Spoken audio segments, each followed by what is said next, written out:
Hello and welcome to the Stockyard Industrial Lead. I wanted to do another video today to show basically how I have my layout set up in the JMRI operations. I had somebody comment on the video that I posted last week that said they wanted to show how I do a pickup and set out for a small industry, and I've got some changes that I need to make in JMRI before I have my next op session, so I thought this would be a good opportunity to kind of quickly show you how I use JMRI and how I make adjustments. One of the things that I really like best about JMRI, especially for like a small switching layout that's really intensive in operations, is how it creates the switching lists that I use for the crews that I give to the conductors so that they know where the cars need to go. And I really like how dynamic it is, how, you know, if you sell off a car, you can just easily delete it. If you add a new car, you can easily add it into the system, and it's really flexible in how to set things up. So I'll just show you real quickly here. I've got the computer booted up and we're basically ready to go. So let's zoom in and I'll show you just a few little things that I do for my JMRI Ops here. This is the dispatch desk here at the Stockyard Industrial Lead. Get a nice view of that. Okay, so what I've got open right now is, let me get you guys a little bit closer. Let's see if I can lower the tripod a little bit too. There we go. Okay, so what I've got open right now is just the Panel Pro. And notice I'm using version 1.8.0. I haven't upgraded this in a little while, but it seems to work really well for what I need. Basically, the only reason I upgrade JMRI is when I need it for like a new sound decoder that's out or something like that. So otherwise it works pretty well. So everything we need for operations is under the operations tab here. And let's just open this up. So these are my basic settings. Here you can choose things like maximum train length, what scale you are, different things like that. One of the things that I really like to play around with is the print options, and there's a lot of things that you can do to basically show what your how your switch lists, how you want it to print out. And so let me see. But anyways, a lot of this stuff is on the JMRI website, and I cannot stress it enough, just to read through the manual and familiarize yourself with that. When I first got into this about 5 years ago, somebody stressed to me, just read the manual over and over again, and I think that's really important. And then the number two thing is just becoming familiar with JMRI and just going through and exploring it and trying it out. So it took me several op sessions until I really got comfortable with where I was doing with the JMRI. So that's another thing. So let's go here in locations. Since I have a small switching layout, it's pretty simple. I basically have the South Omaha yard, which is right here. That's where all the trains start and end. And then after that is Albright, the next location out of South Omaha. And then that's got the most industries. You can see here where it has the length. That's a lot of capacity. And then here at Bellevue, that's the last town at the end of the line. And so underneath each one, you can edit it. So I want to make sure that I've got all the current industries here at Albright. Since I have made a few adjustments, I haven't worked on this since at least last summer, so it's been a good 6 months or so, and I've made a couple small tweaks to some of the industries. And again, this is one of the things I love about JMRI, is the flexibility it gives you. So let's go through these. City of Omaha Sewer is still there. Darling International is still there. And also I have an off spot set up for this one for the tallow tank car, since it's got a long spur that leads into it. Millard Refrigerator is still there. Now Millard Refrigerated, I recently extended the track here, and so it can now fit 4 cars. So I want to make sure that the length is accurate. So right now it's at 155 feet. I was going to search for the calculator if I can find it really quick. Okay, so reefers are, I always leave a little extra room for the couplers because JMRI seems very conservative with fitting cars and spurs. So let's say we have 65-foot cars and multiply that by 4.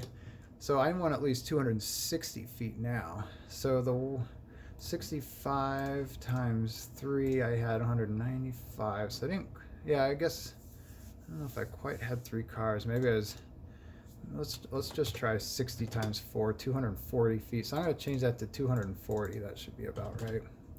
Okay, so that's all I need to do here. I'm going to hit save spur track, close that.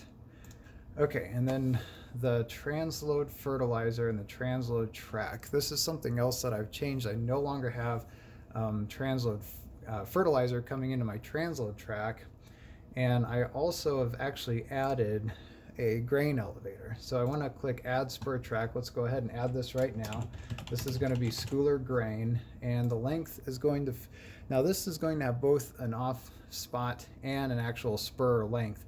And we've again got about 60-foot cars, and I want 3 of them, so I'm going to do 180 for the length. So that should easily get me 3 covered grain cars, but I don't want 4 to go in there, so it shouldn't give me 4. Okay, so now I'm going to add spur track and select the rolling stock received by this spur. Covered hopper unit is what I want in there. That's what I called the cars that are basically my covered hopper grain trains.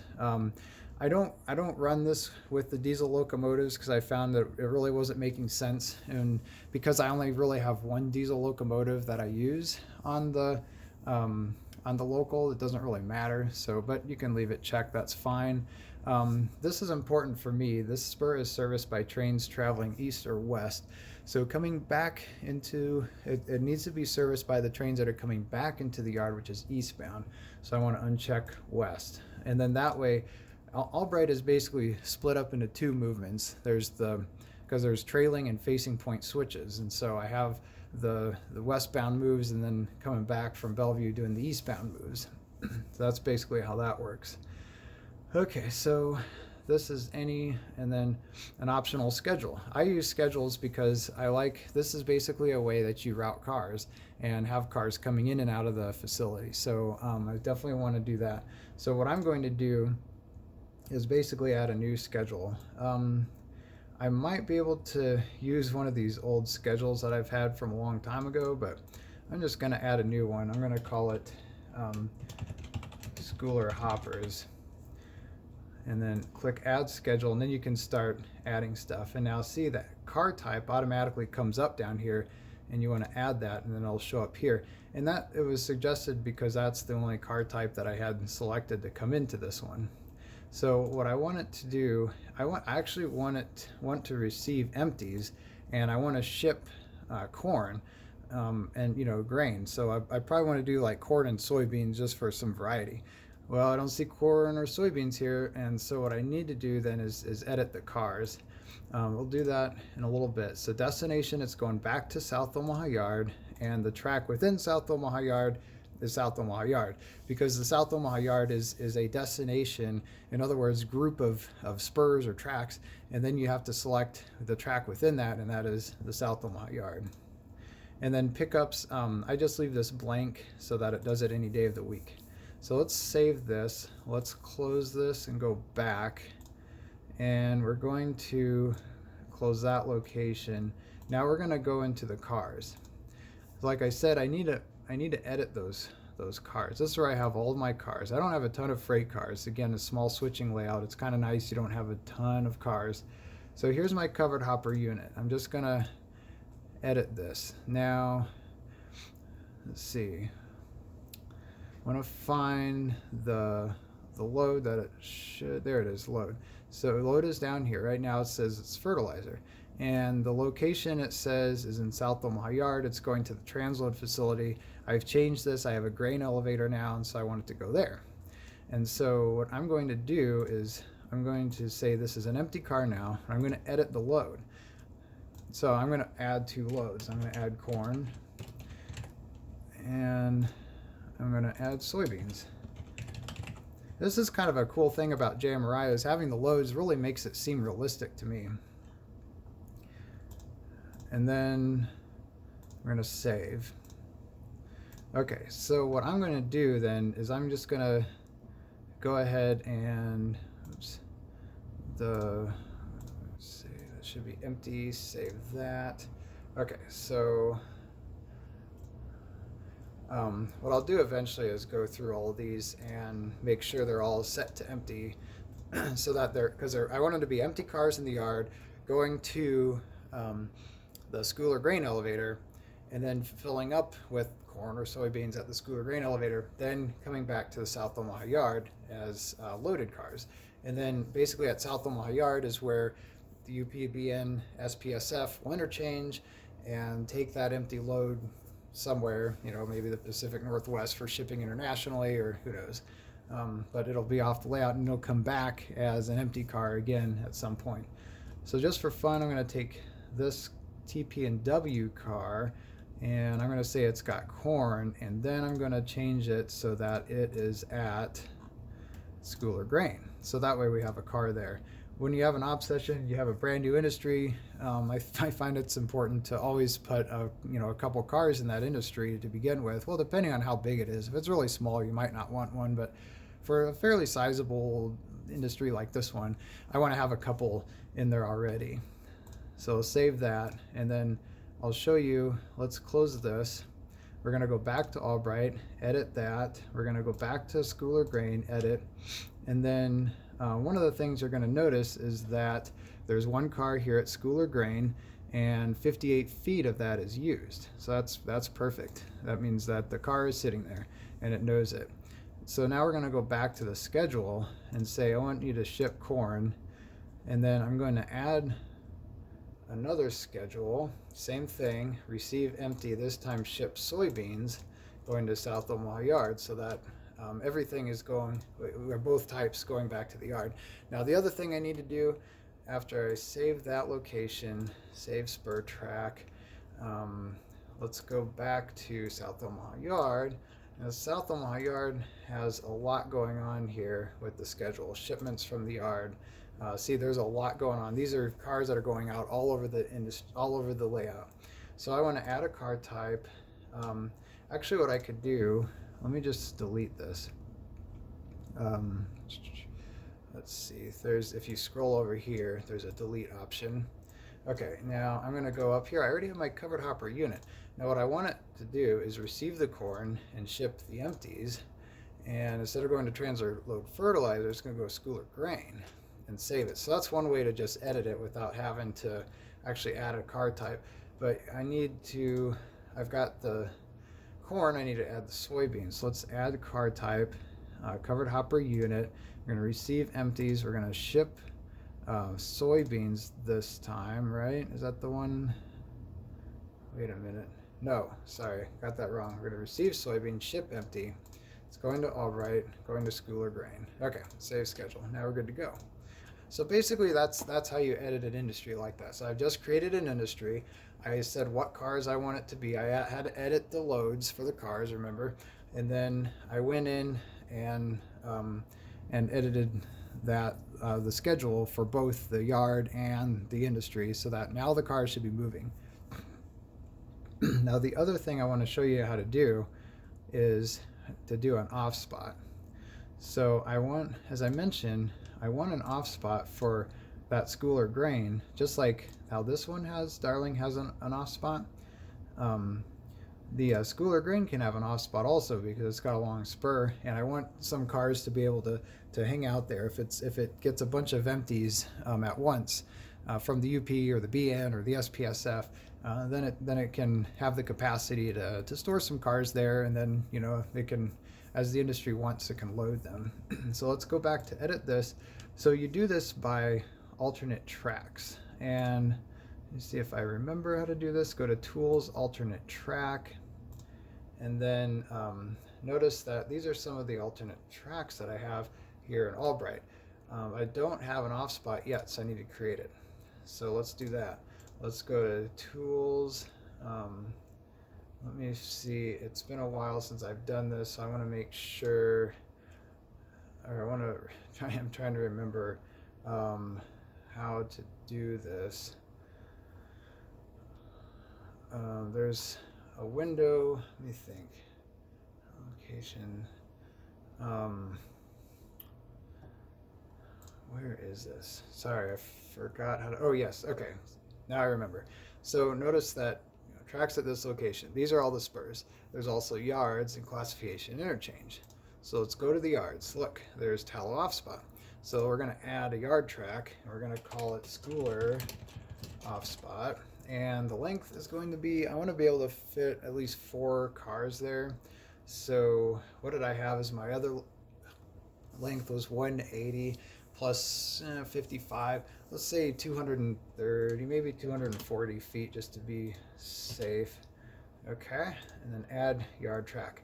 And then you can select the rolling stock that comes here. I just want covered hoppers coming in here. It'd be kind of silly if we had some other freight cars coming into this industry. Save it again. Okay, now if you look here, we've got this off spot, which is not being used at all. I might set a couple cars there before my next op session. Notice this tallow off spot does have some cars, two tank cars are sitting there. Alternate track. So this is another thing that you need to do. Oh, and then this yard is serviced by trains traveling. Remember, we want our eastbounds coming into schooler. Okay, so now notice this one doesn't say it's an alternate track yet. So what we have to do is go back to Albright, go to schooler grain, edit, go back to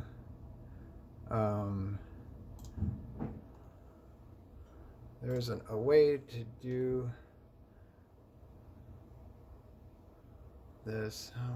Oh, here we go. Alternate track. We want to select schooler off spot, save spur track. Okay, now if we go back to our yards, now we notice it is an alternate track. Okay, so that's basically it. I also need to add the Bellevue leader industry here in Bellevue, so I'll follow a similar scenario. And then our other operations, the route is what you use to route the train through. So notice I have it going from South Omaha Yard, Albright to Bellevue to Albright, westbounds, then eastbounds, then back in the yard. That's kind of what I was describing on the directions. That's how you set it up there.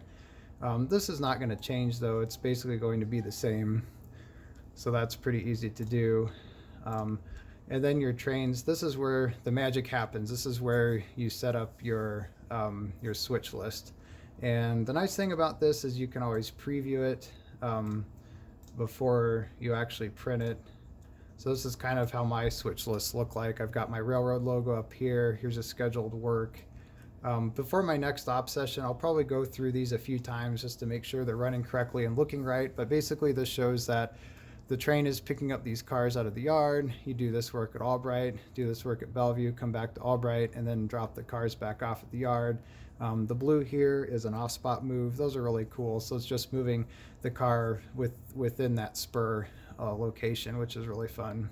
So yeah, that's kind of a basic run through. I try not to take up too much of your time.